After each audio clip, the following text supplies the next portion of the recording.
Bismillahirrahmanirrahim. Assalamu alaikum. Welcome to Newsroom. I'm your host, Khalid. But just 2 days left to the end of the year, ladies and gentlemen. Today is the 30th of December 2024, but we've got lots to discuss with you. So without further ado, this is the lineup. We'll begin with the whole tangent of Pakistan-China relations in 2024, how they strengthened further, how they were consolidated by the different visits, by the different agreements, and much, much more. This is going to be our first segment, Pakistan-China in 2024. Our second story, ladies and gentlemen, concerns of course, the Palestine conflict, and we are also doing an year-ender on what happened basically. Of course, we know the crux of what happened, but to highlight the atrocities and whatever happened and whatever efforts were made by the international community to kind of put a thaw in this conflict. Nevertheless, it goes on unabated. In fact, it has even escalated beyond Palestine. This is going to be our second segment, the year-ender on Palestine, Gaza in 2024. Then we are going to talk about Jimmy Carter, ladies and gentlemen, who is passed away at the age of 100. Jimmy Carter, who is known by many attributes, of course. He is also known by somebody who has been very pro, all the measures to be taken as far as energy is concerned.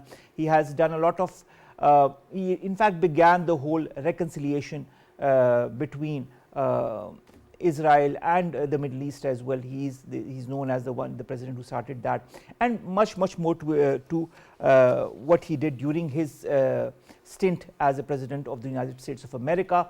He, of course, is being remembered across the world on his passing. But finally, we're going to talk about the South Korean investigators who are seeking the arrest of the arrested president Yoon Suk-yeol over his short-lived declaration of the martial law. Whether this happens or not is something that we will see in due time. Let's begin with our first segment, and that concerns Pakistan-China relations 2024. What were the highlights? What happened during this year? We've been joined by Ambassador Khalil Hashmi. He's the ambassador of Pakistan to the People's Republic of China right here in the studios. Thank you very much, Ambassador Saab, to have joined us and to have given us the time. Sir, coming to yourself also, you began in 2023, end of 2023, if I'm not wrong, in November of 2023. More or less 2024 has also been your year as ambassador of Pakistan to China. How have you seen this relationship between the two brotherly countries evolve in these 12 months? How was 2024 for Pakistan-China relations? I think it would be fair to say that our relationship continues to grow from strength to strength, and 2024 was no exception. And let me say why I say that. First, we had, unlike previous years, at least the last 12 years, we had two high-level visits, one each from both sides. So, Prime Minister Shehbaz Sharif visited China in June, and Premier Li Qiang visited Islamabad. Of course, it was for both SCO, but also there was a bilateral component to it. So these high-level exchanges are very important. We had several ministerial visits from Pakistan to China, and there were also other visits. For example, the minister, very important minister for International Department of the Communist Party of China, who visited immediately after Prime Minister's visit. He came to Pakistan. There have been many visits also on the military side, on the armed forces side. So all on both sides, so there were exchanges of delegations. So these high-level exchanges in the context of Pakistan-China relations is very important, because not only that we discuss a range of bilateral, regional, global issues, but we also reach understanding, reach consensus on a number of deliverables, concrete things. So in these two high-level visits, for example, there were more than 35 MOUs, agreements which were signed. And then it is our job to follow up and to operationalize those understanding and those measures. So high-level exchanges is an important feature. And then other than that, we had a new ground has been broken this year, and that is from essentially or primarily a government-to-government relationship. We have started a lot of a focus towards B2B, which is business to business. So we organized in Shenzhen when the Prime Minister came, a business conference. But we have organized business conferences. Pakistan has organized business conferences in many capitals of the world. What was unique about it was that we were able to organize 1,000 B2B meetings in one day, bringing together 105 Pakistani companies and 250 Chinese companies in 21 sectors that we had identified where Pakistan had either an existing comparative advantage or where we had a potential comparative advantage. So the idea was basically to encourage Chinese companies to do joint ventures. The objective is we want to enhance our productive capacity, we want to enhance our export surplus. So this is something that we did. This is something new that has been done in 2024. We have followed it up. We did it together in one business conference, but subsequently we have done 5 road shows. Out of these sectors, now we are pursuing sectoral focus. So we have done a road show on textile and apparel. We have done it on leather and footwear. We have done on fisheries, fruits and vegetable, animal fodder, and we are going to do on medical and surgical equipment, and then plastics and toys. So these are taking place next month, and then we will take up the next 7 sectors. So a lot of focus on B2B. And finally also I think we broke new ground on, we organized, the embassy took the initiative to integrate not only this new effort which is investment focused, but also to focus on what we would require once the economy picks up, and that is a trained, a skilled labor force, a human resource. So we did a technical and vocational education training forum in Beijing.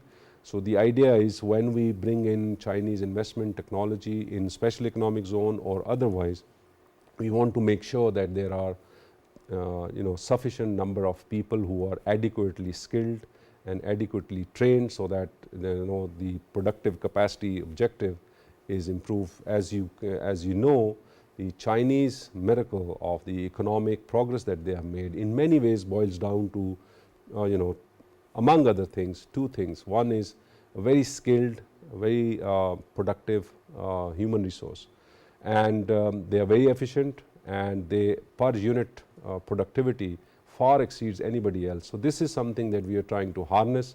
This is something we are trying to bring to Pakistan so that we can also go to the next level of economic growth, productivity, and hopefully more exports.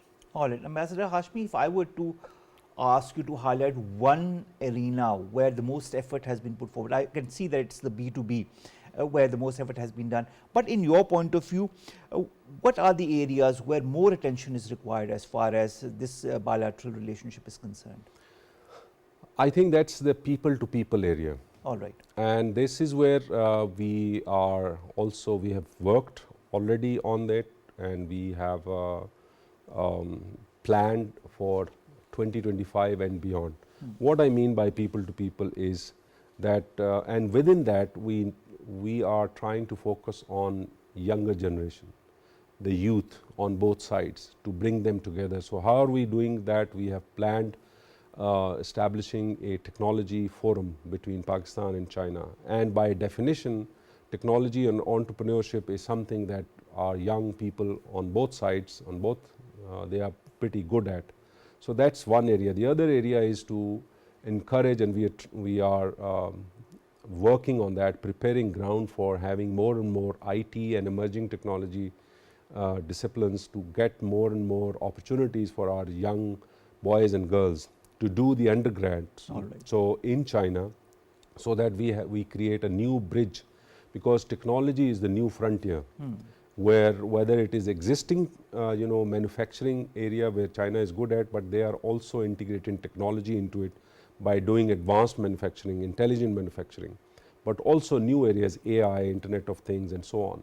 So this is the second area that we are doing. And then we are also doing things like we are promoting Pakistan study centers, we are establishing new ones, and there too we are integrating youth with our effort on investment-led growth. But also we have about 20,000 Pakistani students in China. We are encouraging them, harnessing their potential. So we did earlier this year a Pakistani Students and Professional Forum. We brought them together. The idea is to encourage them and also to guide them to get employment in China so that they become more, additional bridges between Pakistan and China business-wise, even otherwise. And then also to those who cannot get employment for whatever reason, they can come back to Pakistan and get associated with Chinese enterprises and Chinese businesses, because there is a lot of Chinese presence here. So these are some of the measures where we are trying to focus. We are also working on a documentary we have Indus River, for example, and China's biggest river is Yangtze. They both originate from Xizang, Tibet. So civilizations have developed along these two, in our case Indus and in their case Yangtze River. So we are developing a documentary, a book, and then hopefully in 1 year time, when we start celebrating 75th anniversary of our diplomatic relations, I think that should be ready. So that would be a year we would like to put in extra efforts to take our people-to-people ties to the next level. China-Pakistan Economic Corridor, Ambassador Hashmi, the upgraded version, a renewed version, growth corridor, livelihood enhancing corridor, innovation corridor, green corridor, open corridors. How have those been aligned with Pakistan's development framework and priorities in the year 2024? What have been the advancements as far as CPEC is concerned? So last year until October, this was a moment when we celebrated 10 years of BRI and 10 years of CPEC.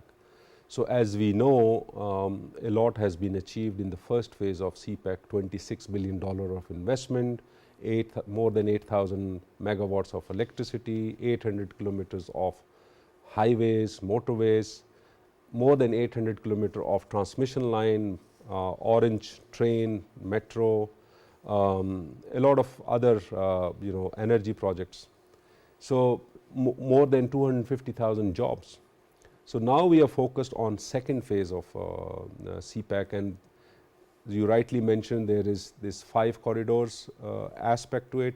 We are aligning it with our 5 E's framework, which is education, energy, empowerment, e-Pakistan, and so on.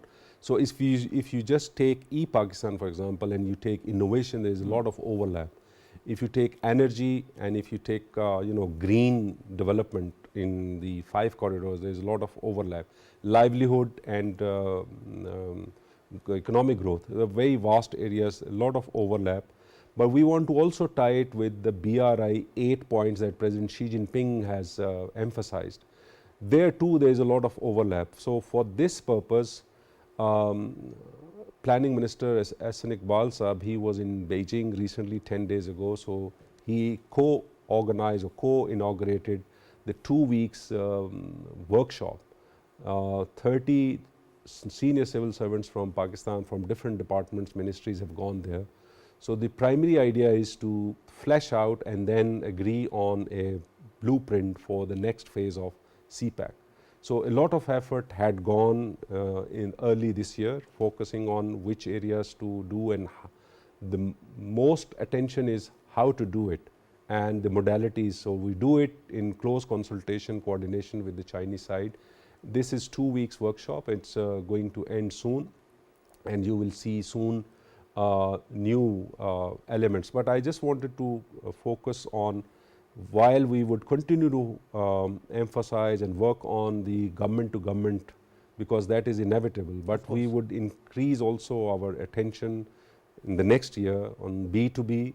So this is industrialization is the next focus on CPEC phase 2, within which we will have a lot of energy devoted to IT, agriculture, and so on. So a lot of work underway already, and you will see the results in the next weeks and months ahead. Inshallah, definitely looking forward to that. Ambassador Hashmi, Pakistan and China not only share a robust relationship in economy, in B2B, I mean this is something that's very interesting and I'm looking forward to that, especially in 2025, but also they have a very a strong defense and strategic relationship. In September this year, both countries agreed to enhance cooperation in counterterrorism, cross-border collaboration and anti-smuggling between Interior Minister Mohsin Naqvi and a high-level Chinese delegation that was led by Minister for Political and Legal Affairs Chen Emingwo in Islamabad as well. How do you see the cooperation between Pakistan and China when it comes to counterterrorism, defense, nuclear and space? I mean, I'm just coupling a lot of things together. So it's very robust, this cooperation. And how so? We have 22 mechanisms between Pakistan and China: diplomatic, political, defense, economic. So 11 on the diplomatic, political side, structured consultation mechanisms, and 11 within the ambit of cpec. And I'm not even talking about, there are other mechanisms. For example, in the trade area, we have the Trade and Goods Committee structure, whereby we discuss our free trade agreement, how to take it to the next level. Then we have a separate, we have just made a proposal to the Chinese side and joint working group on trade data discrepancies, so we want to address that. There are many others on our land border with Xinjiang, for example. So there is a customs from Pakistan side, GB side, and customs from the Xinjiang side. So there are a lot of discussions, annual consultations. So this is why I say that it's very robust. Alongside the high level exchanges or ministerial exchanges or military to military exchanges, this is what we are doing. A lot of consultations are taking place at the same time through these mechanisms. So it's been robust. You're right, on the security front, on the economic counterterrorism front, there have been joint exercises. On the space front also, for example, this year Pakistan and China worked together, and on Chang'an 6, Pakistan sent iCube satellite to the far side of the moon. So that was the first. So this is another manifestation of our relationship. And then we launched the communication satellite, MM1, multi-mission satellite 1. So there are more in store, but one thing at a time. 2025 you will hear more good news on the space cooperation. Just today, working with China on the nuclear power generation, for example, the Cheshma 5, we broke new ground, so concrete was poured, so a new beginning. 1200 megawatts of electricity is going to be added through this power generation project. On defense, it's as robust as has ever been. We are working on a lot of different projects. I can go on the free trade agreement between Pakistan and China. We've just recently shared some proposals where we would like to have more market access so that we can sell more, enhance our exports to China. Are there any particular avenues when it comes to Pakistani exports to China that you're looking towards? Certainly, as of now, the top two items that we sell most is minerals, for example, copper, cotton yarn, and then the third one is a lot of agriculture products. All right. So, but we are looking, as I said, our target and focus is on those 21 sectors. So we're going sector by sector, and we are learning, we are trying to encourage, work with Chinese companies so that they come here, either go through the special economic zone or other special technology zones. We have the export processing zones. So we have made special arrangement. For example, to give you one example, one constant irritant that we were hearing from Chinese investors was, and I'm sure in other investors, that investing in Pakistan, one major challenge is that it's a real estate model, which means if you are investing $5 million, you, in some cases, you might end up paying $2 million as a cost of land. So that paradigm is being changed. Now the Prime Minister has worked and has directed, and a lot of progress has been made.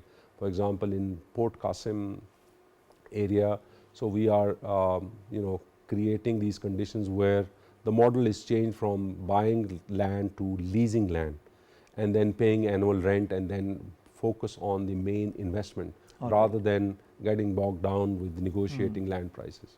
All right, finally, I've taken a bit of your time, but I'd like to understand the last time we met, you talked about media collaboration between China and Pakistan. What's the update as far as that is concerned? First update is that the Batye Girl, the co-production film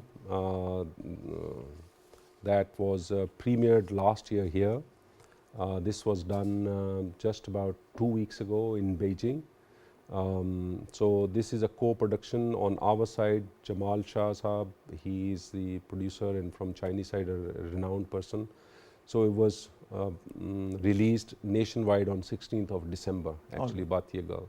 So it's getting very good reviews. This is a story about two girls, revolves around football, and it's the friendship, at human level, and these two girls. So this has been done, but we have the sharing of content or between PTV, for example, and CGTN that already exists, but we are trying to see if we can have dedicated airtime which both sides can dedicate to Pakistan-China relations or different activities. So one of the agreements that is also about co-producing films. So the agreement, as far as I can see, the text is almost agreed on both sides. So whenever the next high-level visit takes place, we should be able to sign that, and then that would open formally the doors for co-production of more films on both sides. News organizations, so there is between APP and Xinhua, as I said, PTV and CGTN. So to take it to the next level, co-production of probably current affairs program and so on. So these are some of the things. We are looking at what we have signed before and looking at areas where we may not have driven some progress. So we are looking at those areas and revive them, but we are also looking at what is on the table already, get it signed, and then start operationalizing it. All right, that's wonderful. Last one-liner, Ambassador Saab, what are your expectations from 2025 as far as the different work that you are doing in different domains that you've highlighted some of that during the course of our conversation, but how gung-ho or how optimistic are you as far as 2025 is concerned with respect to Pak-China relations and all the avenues that are going to be discovered like B2B? So there are certain things that we would like to do again. For example, high-level exchanges, these mechanisms that exist to convene them, to have on the both civil military side, but also a lot of probably double the effort on B2B. That's what we would like to do. But we are, in tandem with what you can see on the economic front, there are good signs that are coming along. So we'd like to contribute and bring whatever positive energy, positive news, and positive concrete things that we can bring in the form of joint ventures or bring more Chinese companies, so that the pace of economic growth picks up, because that's where the key lies. And I think there is a lot of potential that we are already harnessing, and we going forward in 2025, but not just 2025, beyond that. Of course. So we're trying to put in efforts which bring more concrete, more tangible, and more visible outcomes. All right, looking forward to 2025, and of course we've seen what 2024 has given and has shown as far as Pak-China relations is concerned. Thank you very much, Ambassador Khalid Hashmi Sahab, to have joined us. And as we say, such a lot of scope as far as this bilateral relationship is concerned. So of course, the more you dig, the more the soil becomes all ready for more avenues to be discovered, more seeds to be planted as far as this relationship is concerned. Thank you again, sir, to have joined us. We'll be back after a short break. Stay tuned.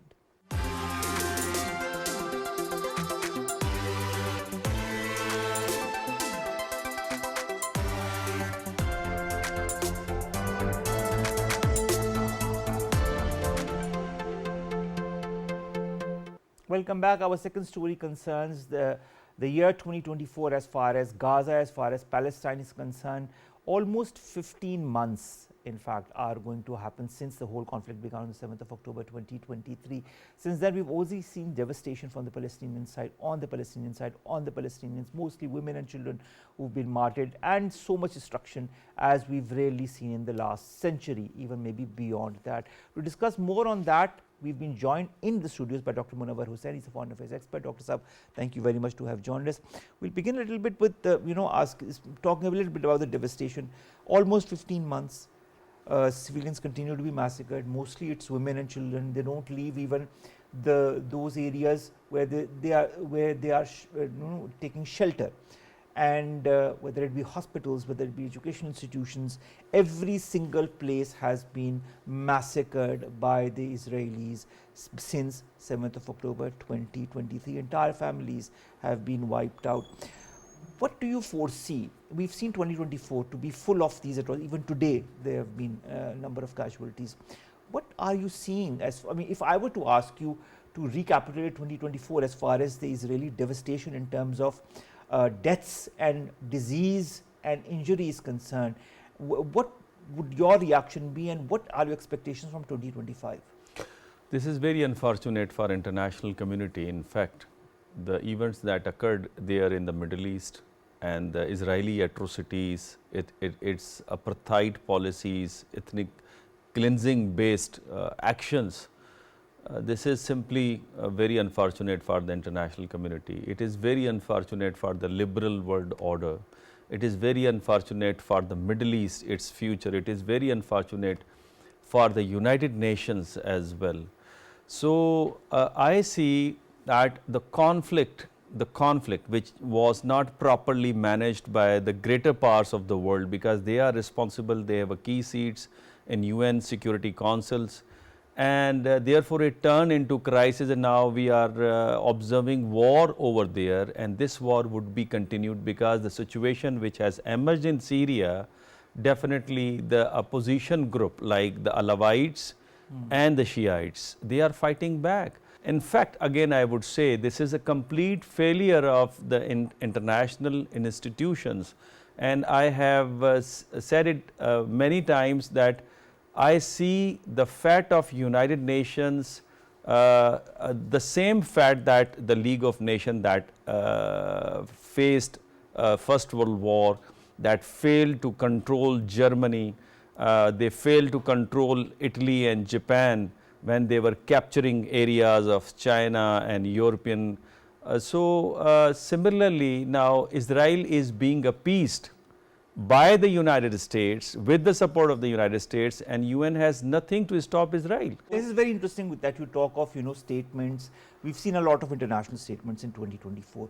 We've also seen United Nations resolutions, many of them that were discarded, that weren't that didn't materialize because of the veto power in the Security Council. One that was, but because US abstained, and then it said it was not maintainable. And the recent two that have been passed by the United Nations General Assembly, but of course again we don't know what the validity of those are. Then to add to that is the International Court, International Criminal Court and the International Court of Justice. South Africa goes to the ICJ, and the ICC takes out arrest warrants for Netanyahu as well. Did that have any impact as far as the Israeli government or the way it was functioning in 2024 is concerned? As far as impact is concerned, I would say partially yes, because the justification of the existence of Israel, because they suffered humiliation in the hands of Hitler because of its final solution program, they have lost that justification. And the clear-cut evidences is even American youth, they believe, more than 90%, they believe that Israel has to be ended, the land has to be handed over to the Hamas. So this is a complete failure of Israel, because they are losing justification. But frankly speaking, I believe that liberal world order is crippled. For instance, in liberal world order, 3-4 things are very important. Number one, liberal economy, the political setup like democracy, and the world institutions like United Nations. Now look at, for instance, democracy. It is crippling. Even American very famous writers like Noam Chomsky, he has written a very wonderful book which is known, Who Rules the World. published in 2016, he believed that American democracy has been declining since World War II. Why? Because public opinion is ignored in foreign policy. Now, common man has no reflection of their idea in the American foreign policy. I mean, the protests which are going on in America, the Biden administration, they lost elections because of the opinion of the people. They were not, they did not care of the opinion of the people when war was going on, and they were unconditionally supporting Israel. But do you expect after the 20th of January, the opinion of the people will be respected, specifically when it comes to war or war-like situations? At least President Trump has given a promise, and I believe that he would implement the policies that he is willing to do. And therefore, we see the speed up in the actions of the Israelis.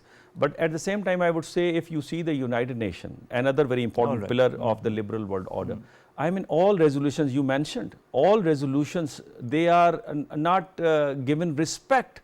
The United Nations failed to implement them.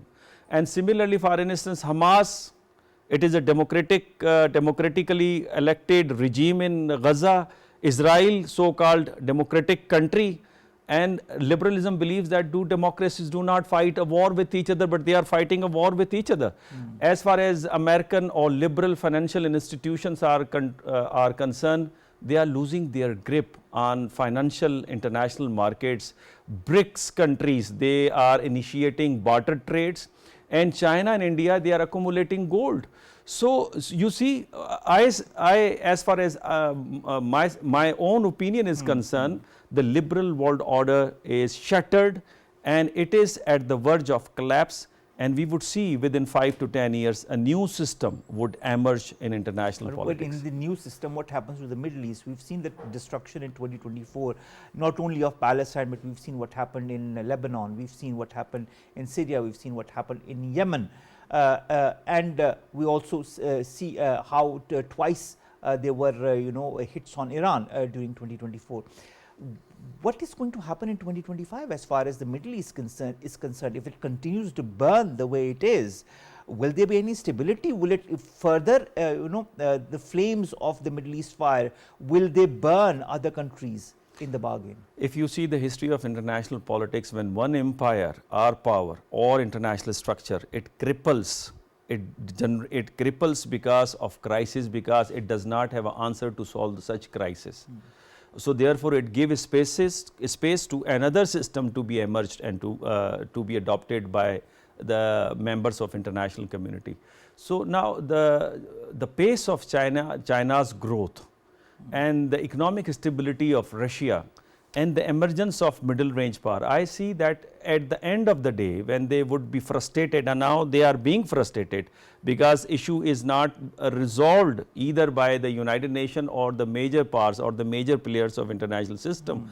So they would definitely go for the alternative system. I would say diplomatically they are successful, but once they know that diplomacy has no achievement as far as war, to stop war is concerned, atrocities, to stop atrocities in the Middle East is concerned, so they have to go for alternative options, and they are not going for that. So since the member nation, because Israel, what is Israel? Only 9th kilometer depth in Tel Aviv, surrounded by the Arab world, and Israel is doing everything on its own will, and no institution of the world, no great power of the world, no Middle Eastern powerful nations, they are willing to stop Israel. So what is the failure? Well, failure, I say it is two type of failures. One, there is a lack of resources in the hand of the United Nations, and the Middle Eastern countries are not ready to provide the resources to the United Nations to implement such resolutions. Number two, there is a lack of will. There is a lack of will. So therefore, they are more responsible.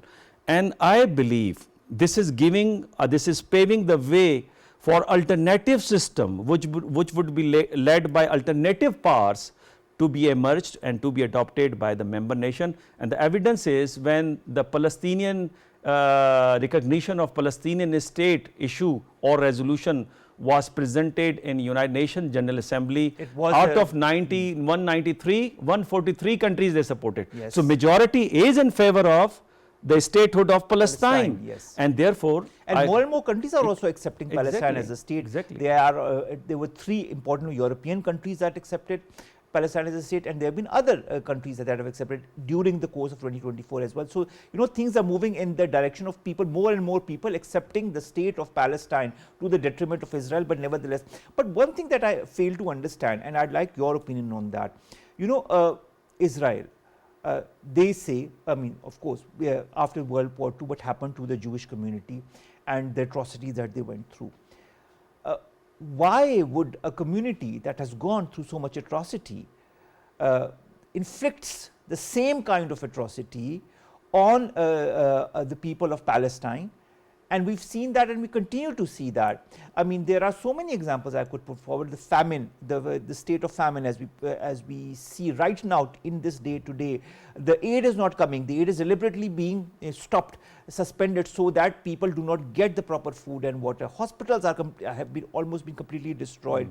Children are dying of cold. 6 children have died of cold. The children do not have the necessary resources, the health facilities, food, water, medicine, what to call of shelter. And despite all of that, there is, as you said, a lack of will, let's put it that way, to instigate change for the betterment of the people of Palestine. Will we see that change in 2025, or is this going to be a status quo? No, I see status quo, more very grim situation in the Middle East because of the Syrian situation and Israelis' threat to Iraq, to Iran, that they would focus on Iran now. And in fact, it would have a fallout even on the security of Turkey and Pakistan as well. So, I do not see normalization in the Middle East unless America stop unconditional support to Israel, one. Second, look, realists, they believe that once you come into power, you want more power. The power maximization is the actual aim of a state, because you are living in an anarchic system where self-help is the prime principle, where survival of the fittest is the prime principle. So, therefore, Israeli morale is up now, because they have captured the buffer zone of Syria and Golan Heights of Syria and 3 villages of Syria. So, therefore, they would go more ahead. Secondly, I believe that it is a superstructure which neo-Marxists, they believe that it dictates Israel. And new superstructure of Israel, especially the belief system which is given in Joshua's book, they say all are animals. Some are good, like Americans, they are good animals. And some are bad animals, like Iranians and Arabs and Palestinians and Lebanese. So, therefore, they are animals and they have right to go ahead. So, this superstructure dictates them to control the Arab world and to make greater Israel. So, here superstructure and plus the reality of the power. So, power only can be contained by the power, because international morality is not working here. And the more important and sensitive point for me is that American morality was like here. And because of American idealism, America got the peak as far as power is concerned, peak in the hierarchy of international system. But now they are not taking care of their morality, allowing Israel. Now, unconditional support, I mean, more than 6,000 flights they flew only to support Israel, to provide them weapons and ammunition to kill the innocent Palestinians. I mean, this is the height of 45,000 plus Palestinians who are dead, and the Lancet talks about 180,000 once the war will end. This is the figure that will come out, because there are so many people who are unaccounted for. This said, there is also the Hamas factor. On the 17th of October, Yahya Sinwar was assassinated by Israel. Other Hamas leaders, Saleh al-Nouri, who is the deputy chair of Hamas's guidance council, in January he was killed. The deputy commander of the Al-Qassam brigades was killed in March in a Nusayrat camp, and Sinwar's closest aide, Daif, was also killed in July in Al-Mawasi. Has that dampened the spirit of the Palestinians to fight back the Israeli regime or the Israeli apartheid? Absolutely not, because Hamas is an idea, And as per Aristotle, idea is more real than the reality. And the Western thinkers, they believe that such sacrifices is giving strength to the Hamas as an organization. More sacrifices, you are getting more inspirations, one. Second, the role of the social media. The footages that were shown to the public of the West, that Yahya Sinwar, he was martyred while fighting with the occupational forces. That boosted the morality of the Hamas on the one side and the good image of the Palestinian and Hamas on the other side in the eyes of the Western youth. So therefore, I do not see that idea is becoming more stronger than in the previous years, and therefore it is a complete defeat of the Israel, I would say, because they are losing their justification that they must be supported. They are faced atrocities by the Nazis, and now Arab world is just encircling them and killing them and depriving them from their rights. But actually now the social media has exposed Israel very badly, and frankly speaking, now Israel is a weak country. Without support of Israel, Israel cannot fight a war with Hamas even. I mean, militarily it is exhausted, politically it is divided, socially it is fragmented, economically it has a zero value at this moment. I would say that if American loses its support to Israel and stop its support to Israel, Israel cannot fight a war for one day even. All right, last question, I'd like a very, very short response. Ceasefire. We heard during the entire 2024 that there is going to be a ceasefire. There was a 3-point deal by Joe Biden, then there were other deals, smaller ceasefire, but that ceasefire never materialized because Israel never wanted that ceasefire.